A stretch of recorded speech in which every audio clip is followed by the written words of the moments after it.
Hello everyone, I am Dr. Munish Kumar Bharadwaj from School of Engineering and Technology of IGNOU. In this lecture, we will be covering the properties of concrete in plastic stage as well as in hardened stage, and then we will discuss the concreting operations. Now let us see the properties of concrete in plastic stage. There are three properties which are classified into two categories. One category is desirable properties. In desirable properties, the property is workability of concrete. Second category is undesirable properties. In undesirable properties, there are two properties basically: segregation in concrete and bleeding of concrete. So undesirable, why we are calling them undesirable? Because if these properties are there in the concrete, then this will create problem basically, and it will make the concrete weak. So we don't want them in the concrete. So these should not be present there, or they should be at a minimum level. So that way we are calling them as undesirable properties. Now let us see the desirable property, workability of concrete. Workability of concrete can be defined as the ease with which the concrete can be placed in the forms and can be compacted. It can also be defined as the amount of internal useful work required to fully compact the concrete to optimum density in the mold. That how much energy we will require to place and compact the concrete in the mold, that is the measure of that energy, is the workability basically. Let us see what are the factors on which workability of concrete depends. So the factors are, first is water content, that how much water we are adding to make the concrete. More water means the more workability. Second factor is shape, size and grading of aggregate. There are different shapes of the aggregates, and these aggregates are available in round shape, in angular shape, in flaky shape, elongated shape. These are the different shapes basically. Size also, small size, large size. Grading also, well graded, poorly graded, gap graded. So these are different type of shapes, sizes and the grading of the aggregate. Type of this grading, size and shape will affect the workability of the concrete. Then next factor is ratio of coarse and the fine aggregate. That how much coarse and the fine aggregates are taken to make the concrete. This ratio also affects the workability of the concrete. Then use of admixtures. That we can add admixtures to increase the workability of the concrete. So these are the basically four factors on which the workability of the concrete depends. How we measure the workability of concrete in field? So we can measure the workability of the concrete in the field by using the slump test. So this is the very easy or simple test that we can use in the field. There are other tests also which we use in the laboratory that we will discuss in our next lectures. Second category properties are the undesirable properties. Out of this, the first property is segregation. Segregation means the separation of cement paste from the mix. Means you know that in the concrete mix, cement paste is there and the aggregates are there. So here, when the cement paste is separated from the aggregates, this is called segregation. And this is an undesirable property which makes the concrete weak basically. So we don't want that segregation should be there. Segregation can be avoided by various methods. First is proper grading.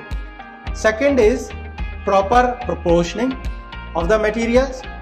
Third is use of optimum quantity of water.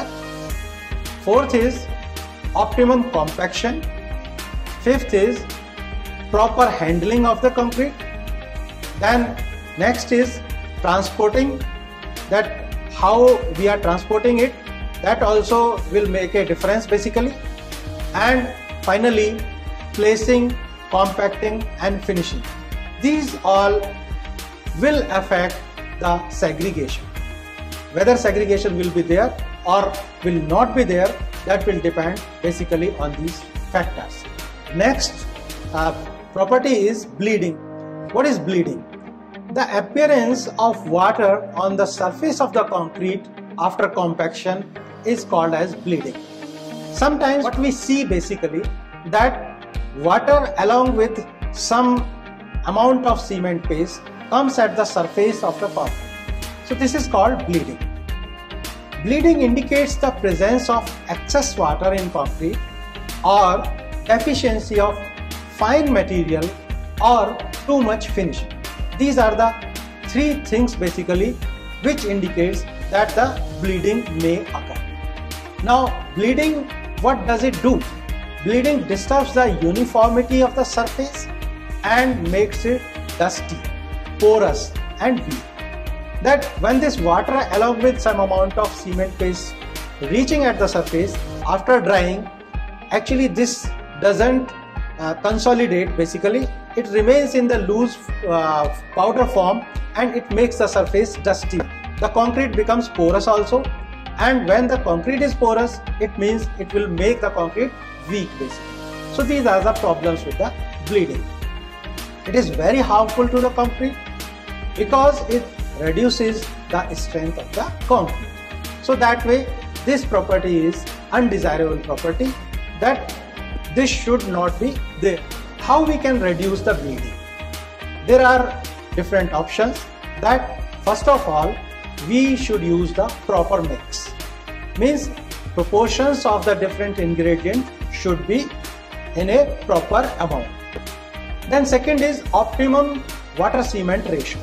That water cement ratio should be optimum. We should not use much water for preparation of the concrete.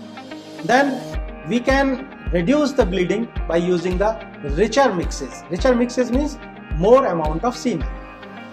Then another method is that we can add the air entraining agents. That these air entraining agents will help us to prepare concrete by using less amount of water. Then another way is that we have to use the more fine sand. So if we are doing all these things, we can reduce the bleeding in the concrete. Now properties of the concrete in hardened stage. What are the properties in hardened stage? First is strength of the concrete. Second is durability of the concrete. Third is impermeability of concrete. And fourth is dimensional changes. What are these? Let us see one by one. First is strength of concrete. The ability of concrete to bear the load is called its strength. And strength of concrete depends upon following factors. What are these?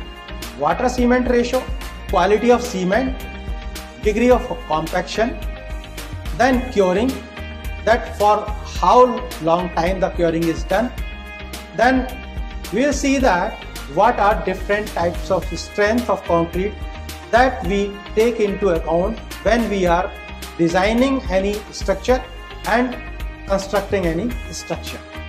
The different type of strength of the concrete which are considered are: first is compressive strength, second is tensile strength, third is bond strength, then fourth is shear strength. So these are the four type of strength. Second property in hardened stage is durability. What is durability basically? The durability of concrete is its resistance to disintegration under the forces of environment, such as weathering. That what is the effect of weathering on the concrete? Second is chemical attack, because in environment there are many gases and chemicals basically. So when these gases are dissolved in the water or combined with moisture, then they form sometimes that acids and other chemicals. With these chemicals may attack the concrete, but our concrete should be durable. It should not be affected by these chemical attacks basically. So then we call it as a durable. Then fire, that our concrete should be fire resistant up to a certain degree, means in case of fire it should be durable. Then dense and strong concrete has better durability in extreme weather conditions. That how we can ensure the durability, that if we use the dense and the strong concrete, then we can ensure that our concrete is durable under the extreme weather conditions. Then the durability of concrete depends upon basically quality of materials used first, and the second is optimum water cement ratio. Next property in hardened stage is impermeability. That we want that concrete should be impermeable. Impermeable means the resistance provided by the concrete to the flow of water through it. That water should not flow through it. There should not be connected voids so that water can flow through the concrete. Because what will happen basically, that if water can penetrate through this, it can damage the concrete. So that way the concrete should be impermeable. Excess water during the manufacturing of the concrete causes the permeability of concrete. Because if you are using the excess water, so after drying, what will happen? It will leave the voids in the concrete basically, and it will make the concrete permeable. Then impermeability is important especially for exposed surfaces and the water retaining structures. So these are the two conditions where we have to be very cautious about the impermeability of the concrete. Means the exposed surfaces, means the exterior, just like exterior walls basically. And second is the liquid retaining structures, because if the liquid retaining structure is permeable, then there will be leakage through that structure. So that way this property we have to take care of. This impermeability of concrete we can improve by using low water cement ratio first, then dense and well graded aggregate if we use, then we will get the impermeable concrete. Then the compaction of concrete should be full basically, that it should be fully compacted basically. Then curing should be for a sufficient time so that the concrete gains its strength fully. Then we can also cover the surfaces by special gasoline proof members and the plastic films to improve the impermeability of the concrete. Next property in hardened stage of the concrete is dimensional changes. What is the meaning of dimensional changes? That when concrete hardens and dries, then there is a possibility that there is a shrinkage, or due to the effect of water there may be expansion. So the shrinkage as well as the expansion, this will make the dimensional changes in the concrete. And these dimensional changes, because of these effects, because of drying or wetting basically, because of shrinkage or expansion basically, depends upon following factors. What are these? First is elasticity, second is shrinkage, third is creep, and fourth is thermal expansion. Now let us see one by one these factors. Elasticity. Elasticity, you know that it is the property of gaining its shape and size after the load is removed. But here the problem with the concrete is that concrete is the brittle material, and it shows basically for a very short range it shows the elastic behavior. The modulus of elasticity is the measure of resistance of concrete to deformation, and this elasticity depends upon, this modulus of elasticity depends upon basically on the following four factors. First is strength of the concrete, then moisture content in the concrete, then type of aggregate used for making concrete, and the age of concrete at which you are testing to get the modulus of elasticity. These are the factors. The next factor is shrinkage. Reduction in volume during hardening and drying of concrete is known as shrinkage. The shrinkage is higher with the higher cement content or water content. The extent of shrinkage depends upon first type of cement, second is richness of mix, then third is amount of water used, then water absorption by formwork and efficiency of curing arrangements. Now shrinkage can be reduced by using low water cement ratio, saturating aggregates, then third is designing the concrete mix properly, and finally using non-absorbent formworks. So next factor is creep. What is creep? The continuous and permanent deformation of concrete under sustained loading is known as creep or time yield or plastic film. So what are the factors that affect creep basically? First is strength. Increase in strength causes the reduction in creep. Second is proportion of mix. The creep decreases as the water cement ratio and volume of cement paste decreases. Third is aggregate. Creep increases as the aggregate becomes finer and is greater with porous aggregates. Next is age. The rate of creep decreases with age. Then type of cement. Fineness of the cement affect the strength development at early ages, and this affects the creep of concrete. Now next factor is thermal expansion. The expansion of concrete takes place due to rise in temperature, and that is called as thermal expansion. The thermal expansion in concrete causes considerable deformation and cracks. This thermal expansion can be controlled by providing special expansion joints in big concrete structures. Means we have to provide the expansion joints. The thermal expansion depends largely on the cement content and type of aggregate used.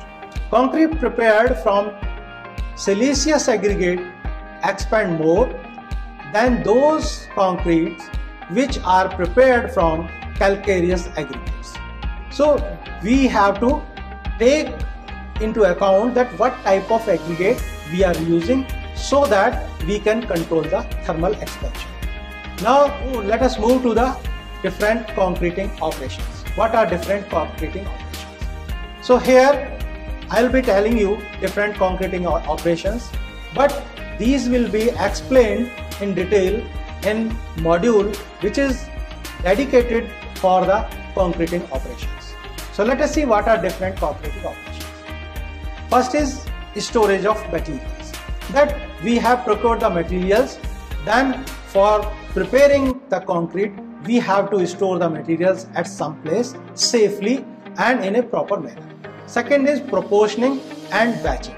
That how we have to proportion different ingredients and how we will do the batching.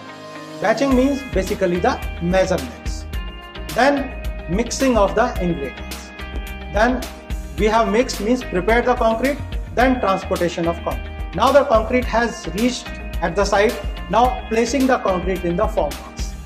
Then after placing the concrete in the formworks, next step is compacting. We have to compact properly so that there are no air voids. Then after compacting we have to finish basically. Means we have to give a proper smooth surface to the concrete. And after doing all these operations, the very much important operation is curing of concrete. Now let us briefly see these, what are the different operations. First is storage. What precautions we should take for storing the different materials basically. Let us take first the cement. Cement may absorb moisture from the atmosphere and may become useless for the structural work if not properly stored. Means we have to store the cement in a proper manner. If it absorbs moisture, then it will become useless. Then if moisture exceeds 5%, the cement becomes useless. Next is, it is advisable to avoid storing of cement in jute bags for a period longer than 3 months, because in jute bags there is a possibility of absorption of the moisture. The loose cement may be stored indefinitely in airtight containers. Means if you are using the airtight containers, then you can store the loose cement for indefinite period. There will be no effect on the properties of the concrete. the cement bags are stacked in piles, and for economical way we have to stack the bags in a pile of 10 bags. The distance between the piles of the cement bags and exterior walls of the building should be minimum 30 centimeters, and also the distance between the two piles of the cement bag should be about 90 centimeters. So it is about the storage of the cement. Now aggregates. What precautions we should take for storage of aggregates? Size and grading should not be disturbed. But we should take the proper care that the different size of aggregates are stacked or stored at different places, and also their grading should also not be disturbed. Aggregate does not get mixed with the deleterious impurities, because if the dust and other soil materials are mixed with the aggregate, then it will have a bad effect on the property of the quality of the concrete. Now next factor is batching. What do you mean by batching? Batching is measurement of the materials for making concrete. How we do the batching? There are two methods of batching: volume batching and the weigh batching. In volume batching, what we do, we measure the ingredients by their volume, means in liters. Aggregates are measured by containers of volume of 35 liters. We make some wooden boxes which is measuring actually the capacity of the box is 35 liters. So aggregate is measured by these containers. Volume batching is preferred for minor works and where the quantity is very less. Means if the concreting work is of minor nature basically and it is of not much importance, then only we can go for the volume batching. Otherwise, for all important concreting works, we should go for the weigh batching. What is weigh batching basically? In weigh batching, we measure the materials by their weight. We measure in kgs. Next is mixing. In mixing operation, what we should take care that mix should be homogeneous, uniform in color, and it should have good consistency. What are the methods of mixing? There are two methods basically: hand mixing and the machine mixing. In hand mixing, what we do basically, first of all, the ingredients are mixed in dry state. We are taking the ingredients in dry state and we are mixing these ingredients basically. Then water is added in correct quantity and then wet mixing is done. For this hand mixing, 8 to 10% of extra cement is added because here we cannot ensure that much of good mixing as we can obtain in case of the machine mixing. So let us see what we do in machine mixing. Mixing is done in mixers. Mixers are the machines which mixes the different ingredients of the concrete. Here in machine mixing, better and the uniform mixing of concrete ingredients is done, and because of that we get the better quality of concrete, that too at a faster rate. Now next operation is transportation. What precaution we should take in transportation? That homogeneity that we obtained during the good mixing basically, that should be there at the time of transportation also. Because if during transportation the homogeneity of our mix is disturbed, then there is no use of having the good mixing basically. And what will it result basically? It will result in a bad quality of concrete. So what are the different methods of transportation? First is mortar pan. That concrete can be transported in pans.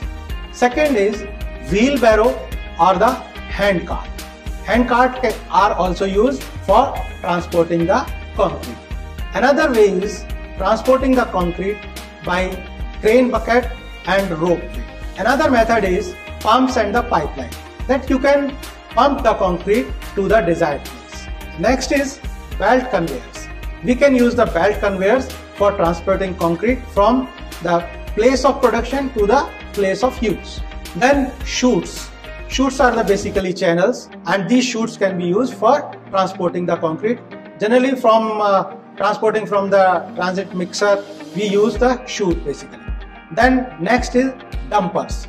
Dumpers are used for transporting the concrete. Then next is skip and the hoist. This also can be used for transporting the concrete. Then another method is transit mixer, which mixes the concrete and transport the concrete to the desired place. If we are doing the concreting underwater, then concrete can be transported or placed by using the Tremie pipes. So these are different methods of the transportation of the concrete. Then next operation is placing. That how to place the concrete and what precautions we should take in placing. Concrete must be placed in a systematic manner to yield optimum results, and it should not be thrown from a very great height, because if we are throwing or placing the concrete from a great height, then the major problem that may come into the picture is basically the segregation of the concrete. So to avoid that, we should not drop the concrete from a great height. Now let us see how we place in different conditions this concrete. Placing of concrete within earth mold. Example, foundation concrete for a wall or the column. Means this concrete is being placed in the earth mold. We are not using any wooden mold or steel mold. Directly in the earth mold, we are using the concrete here. An example is that for the foundation of the wall or the column. Second is placing the concrete within large earth mold or timber plank formwork. Example is when we are constructing road slab or airfield slab. Then placing concrete in layers within timber or the steel shutters. When we are using the timber or the steel shutter formwork, then here we are using placing the concrete. And example is mass concreting dam construction or construction of concrete abutment or piers. Then placing concrete within usual formwork, which is generally we use basically in almost all structures. Placement of concrete for columns, beams and the floors. Now next operation is compaction. What is compaction? Compaction is process adopted for expelling the entrapped air from the concrete. 5% voids reduce the strength of concrete by about 30%. And if voids percentage is 10%, then it reduces the strength of concrete by 50%. So this is the importance of the concrete, that even the 5% of voids may reduce the strength by 30%. So that way we should compact the concrete properly in a proper manner. What are the different methods of compaction which are available? First is hand compaction. We are doing the compaction by hand. Then compaction by vibration. Then compaction by pressure and jolting. Then another method available is compaction by spinning. Let us see one by one. First is hand compaction. In hand compaction, we use rods. That method is called rodding. Another method is ramming. Another one is tamping. So these are the three ways. Then compaction by vibration. In vibration we are used the vibrators. There are different type of vibrators. First is internal vibrator or the needle vibrator. These are used for compacting concrete in columns, beams, slabs and the footings. External vibrators are also used for compaction of concrete. They are also called as a formwork vibrator. They are used in columns and the thin sections. Next is table vibrator.